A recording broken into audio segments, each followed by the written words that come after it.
It is 5:50 on June 6, 1944, and 18 kilometers off a 5-mile stretch of Normandy coastline codenamed Omaha. The battleship USS Texas swings her 14-inch guns towards the shore. The sea is gray and heaving, spray coming over the bow in sheets, and below decks men brace themselves against bulkheads as the order comes through. For 40 minutes, and 40 minutes only, the guns of the Allied fleet will hammer the German defenses guarding this beach. Then the first landing craft will start their run-in, and whatever the Navy has not destroyed, the infantry will have to take by hand. On the cliffs above the sand, hidden in concrete bunkers that have taken 18 months to build, German gunners of the 352nd Infantry Division watch the horizon and wait. They have survived Allied bombing before. They will survive this too. Within minutes, the first ranging shots begin to fall, plumes of white water and black smoke rising along the tideline, and for a moment it looks as though nothing on that beach could possibly live through it. It is an illusion, and a costly one, because in less than 3 hours on this single stretch of sand, more than 2,000 American soldiers will be killed or wounded, and the reason will come down, in large part, to a bombardment that never landed where it needed to. This is the story of the naval gunfire plan for Omaha Beach, one of the most powerful concentrations of firepower ever assembled for a single amphibious assault, and one of its most consequential failures. It is not a story about faulty engineering or a weapon that did not work. The guns worked perfectly. It is a story about timing, terrain, and the enormous gap that can open between a plan drawn up in the calm of a briefing room in England and the chaos of a real beach on a real morning. Understanding why the shells missed matters, because the answer changed how every subsequent Allied invasion in the war was planned, and it cost a price in human life that planners spent the rest of the campaign trying not to repeat. By the spring of 1944, the problem facing Allied commanders was not whether to invade Europe, but how to survive the first hour of doing so. Adolf Hitler had ordered the construction of what propaganda called the Atlantic Wall, a chain of coastal fortifications running from Norway to the Spanish border, and along the invasion beaches of Normandy that wall was at its thickest. At Omaha specifically, the Germans had built a defensive system built around bluffs rising 30 meters above the sand, studded with reinforced concrete strongpoints, or Widerstandsnester, each containing artillery pieces, anti-tank guns, mortars, and machine guns sighted to fire not straight out to sea but along the beach itself, so that any man landing anywhere on the sand would be caught in enfilading fire from positions he could barely see. There were roughly 85 machine gun positions covering Omaha alone, along with concealed artillery casemates whose guns could not easily be spotted from the air because their firing apertures faced sideways along the beach rather than outward towards approaching ships. Aerial bombing, which planners hoped might do much of the work of softening these defenses, had already proven unreliable against this kind of target.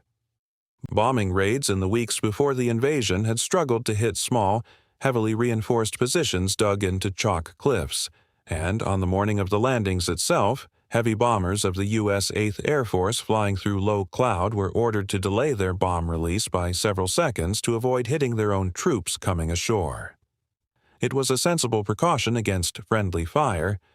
It also meant that of the more than 13,000 bombs dropped on Omaha's defenses that morning, almost none fell on the beach itself. The great majority landed a kilometer or more inland, cratering empty farmland while the bunkers on the bluffs stood untouched. Whatever was going to clear the way for the infantry now rested almost entirely on the shoulders of the Navy, and the Navy had only minutes to do what months of bombing had failed to achieve. The scale of the problem only becomes clear when you consider what each individual German strongpoint actually represented. These were not hastily dug trenches but purpose-built concrete emplacements, some with walls over 2 meters thick, designed by military engineers to withstand a direct hit from all but the heaviest naval shells. Guns inside many of these casemates were shielded from fire coming directly from the sea, forcing any ship trying to silence them to find an angle from which the firing embrasure was actually exposed. a puzzle that had to be solved individually for each of the dozens of positions studding the bluffs. Minefields and steel obstacles, some topped with explosive charges, had been sewn across the sand specifically to be exposed at low tide when landing. Craft would otherwise have the clearest run-in, forcing planners to choose a landing time that traded obstacle clearance against the sheer distance infantry would then have to cross under fire. Every solution to one part of this equation seemed to create a problem somewhere else. Land at low tide and the obstacles were visible, but the beach at Omaha stretched for several hundred meters of open sand between the water and the shelter of the bluffs, meaning troops would be exposed to fire for far longer than commanders were comfortable with. Land at high tide and that exposed distance shrank, but the obstacles beneath the surf became invisible killers for the landing craft themselves. No version of the plan made the problem disappear.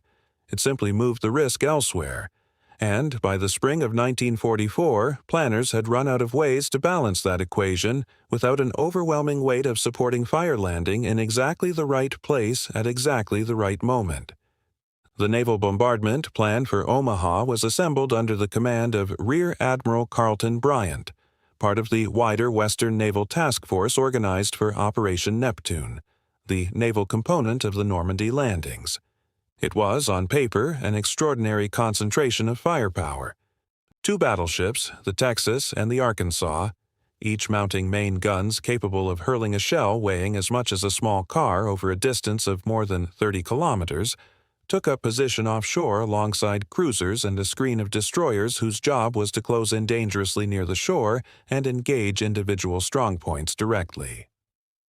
The bombardment force for Omaha alone included around a dozen warships firing a combined total of thousands of shells in the space of roughly half an hour, a rate of fire that, translated into everyday terms, meant a heavy shell, landing somewhere along that stretch of coast roughly every few seconds, each impact throwing up a column of debris and smoke the height of a house.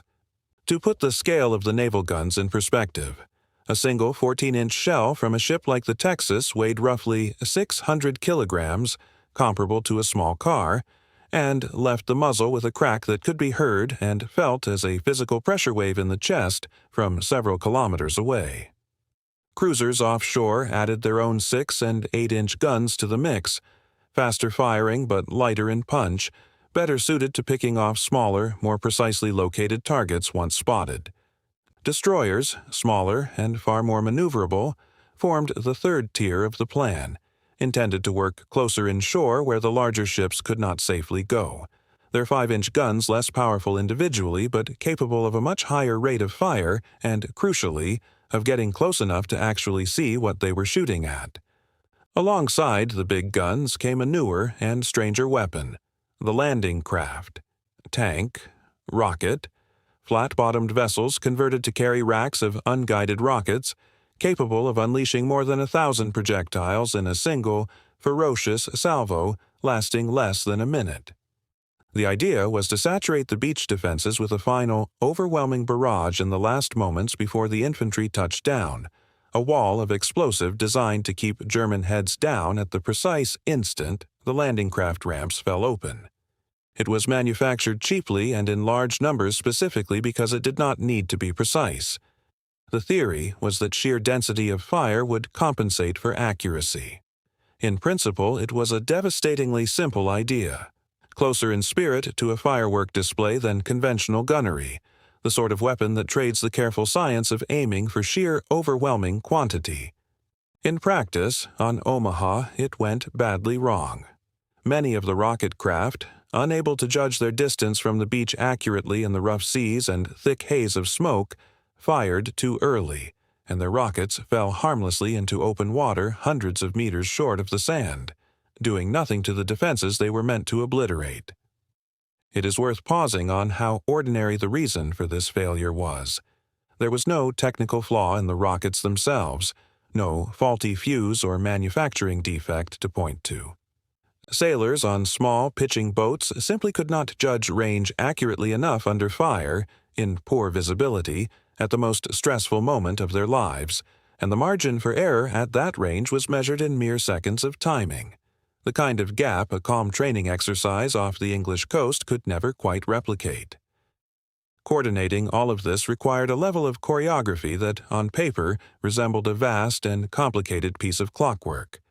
Naval gunfire liaison officers, specially trained soldiers attached to the assault troops themselves, were meant to go ashore with the first waves carrying radios to call in and correct naval fire on specific targets as they were identified, a system that depended entirely on those radios surviving the landing and those officers staying alive long enough to use them. Spotter aircraft circled overhead, relaying the fall of shot back to the ships so gunners could adjust their aim, a task made almost impossible by the thick pall of smoke and dust that the bombardment itself threw up over the target area within minutes of the first shell's landing. It was, in effect, a system that worked best in exactly the conditions least likely to exist on a real battlefield: clear visibility, functioning communications, and time to make corrections. Omaha that morning offered none of the three. The naval and aerial bombardment together had been allotted only around 35 to 40 minutes before the first waves went in, a period planners had judged sufficient based on rehearsals and estimates that, on the day, proved wildly optimistic for the scale of German fortification actually present. Bad weather compounded every problem. Rough seas swamped several of the amphibious DD tanks meant to provide close fire support as they swam ashore ahead of the infantry, sinking many of them before they ever reached the beach, along with the crews inside. Smoke and haze from the bombardment itself obscured targets for the destroyers trying to identify and hit individual bunkers. The result was that when the first infantry waves of the U.S. 1st and 29th Infantry Divisions began wading ashore shortly after 0630, the German defensive positions on the bluffs above Omaha remained, in the vast majority, entirely intact and fully manned. If you are finding this interesting, a quick subscribe helps more than you know, and it costs nothing but a tap. What followed has become one of the most documented and most harrowing hours of the entire war. Survivors' accounts describe ramps dropping directly into machine gun fire, men falling in neat rows the instant they entered the water, and entire sections being wiped out before reaching dry sand. Company A of the 116th Infantry Regiment, landing on the western half of the beach, suffered casualties estimated at around two-thirds of its strength within the first half-hour ashore. Destroyers, seeing the disaster unfolding and defying standing orders about minimum safe distances from shore, moved in to within a few hundred meters of the beach, close enough that their crews could see individual German positions with the naked eye, and began engaging bunkers directly over open sights, a form of gunnery closer to dueling than bombardment. It was this improvised, close-range naval gunfire, delivered hours after the original plan had already failed, that eventually helped break the deadlock and allow small groups of infantry to begin working their way up the bluffs. Records from this later phase remain patchy. Several accounts credit individual destroyer captains with decisions that saved specific sectors of the beach, though the full picture of which strong points fell to which ships is not always precisely documented. By contrast, at neighboring beaches the same morning, the story played out rather differently. At Utah Beach, further west, a combination of stronger current, lighter defenses, and a landing that by chance came ashore in a less heavily fortified sector meant casualties were a fraction of those at Omaha, fewer than 200 killed compared with roughly 2,000 or more at Omaha alone. At the British and Canadian beaches of Gold, Juno, and Sword, naval gunfire support was organized somewhat differently, with a greater density of specialized armor, including tanks fitted with flails to clear mines and demolition charges to breach obstacles, landing in the first wave alongside the infantry rather than following it, which meant close fire support arrived at the critical moment rather than minutes or hours later. German coastal artillery, for its part, was itself hampered by comparable problems of visibility and communication, unable to coordinate effectively once Allied naval gunfire began systematically hunting down individual batteries. Several German guns that might have caused devastating losses among the invasion fleet were silenced or forced to withdraw before they could inflict serious damage. The broader comparison, in the end, is not one of German fortification against Allied firepower in the abstract, but of two plans built around the same basic assumption that fire support and infantry would arrive together, and only one of which on the day actually managed it. The consequences of Omaha's bombardment shortfall rippled well beyond the beach itself. Losses among the first waves were severe enough that, for several hours on the morning of June 6th, senior American commanders offshore genuinely considered whether the landing at Omaha might have to be abandoned altogether.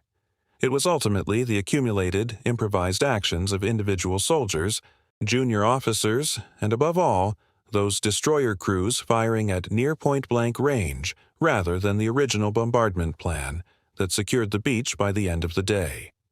The lesson was absorbed with grim speed. Later, Allied amphibious operations, including landings in the south of France that August and subsequent operations in the Pacific, placed far greater emphasis on sustained, closer-range naval gunfire support continuing well after the initial bombardment, on more accurate spotting arrangements between ships and infantry ashore, and on allowing specialized armor to land in step with the infantry rather than behind it. Whether the specific timing failures of Omaha were the direct cause of every later adjustment is difficult to state with certainty, since doctrine evolved from multiple operations at once, but Omaha is consistently cited in post-war analyses as the clearest single illustration of what happens when a bombardment plan and a landing plan drift out of sync.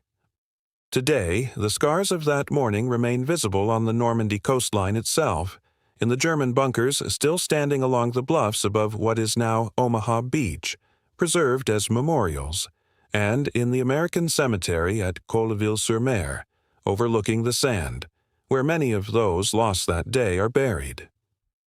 Return for a moment to that gray morning, to the battleship Texas and her sister ships firing everything they had at a shoreline they could barely see through smoke and mist. The guns did not fail. The rockets did not fail. The plan failed, in the gap between a schedule drawn up months in advance and a sea that refused to cooperate on the day. 40 minutes of bombardment against 18 months of German construction was never going to be a fair fight, and the men who went ashore into that gap paid for it in numbers that still stop visitors at Colleville-sur-Mer today. What the Navy could not do from a distance, ordinary sailors ultimately did at close range, steering warships almost onto the beach itself to finish what the original plan had promised and failed to deliver. It is tempting, looking back, to search for a single point of failure, a faulty rocket, a miscalculated tide table, a stubborn cloud bank over the bombers. There was no single point of failure. There was only distance and time and the unforgiving arithmetic of both. The shells that missed Omaha did not miss because anyone had built them wrong. They missed because war, however carefully planned, is fought at the edge of what can be controlled, and on that morning in June 1944, the margin between plan and reality was measured in meters of tide and seconds of timing, and paid for in the lives of the men who had to cross that gap on foot. Walk the bluffs above Omaha today, and the outline of that morning is still legible in the ground itself.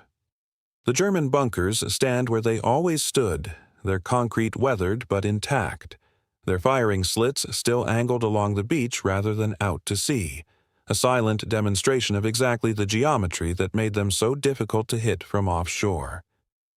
Down on the sand, at low tide, the remains of steel obstacles occasionally still surface, half-buried reminders of the exact hazard that forced planners into an impossible choice between exposure and concealment. And above it all, at the American cemetery, row upon row of white crosses and stars of David face west, back towards the country most of those buried there never saw again, a silence that says more about the cost of that morning than any number ever could. What happened at Omaha was not a failure of courage, and it was not, in any simple sense, a failure of technology. The guns fired, the rockets flew. The plan itself, drawn up by capable officers using the best information available to them, was a reasonable answer to an almost impossible problem. What failed was the assumption, buried quietly inside every timetable and every diagram, that a plan built in the calm of a briefing room could survive contact with wind, tide, smoke, and fear, unaltered. It could not. Few plans ever do. And so the men of the first waves paid, in blood, for the gap between what was intended and what actually happened, a gap that no admiral, however skilled, could close from the deck of a battleship 18 kilometers offshore. The bombardment that missed its target still worked in the end, though not in the way its authors had drawn it up. It worked because destroyer captains tore up the rulebook and drove their ships to within a few hundred meters of a heavily defended shore, close enough to see with their own eyes what charts and radios could not tell them. It worked because infantrymen, denied the covering fire they had been promised, found ways forward anyway, squad by squad, up bluffs that were meant to have been silenced hours before. The guns had promised to clear the way. They did not. The men went up regardless.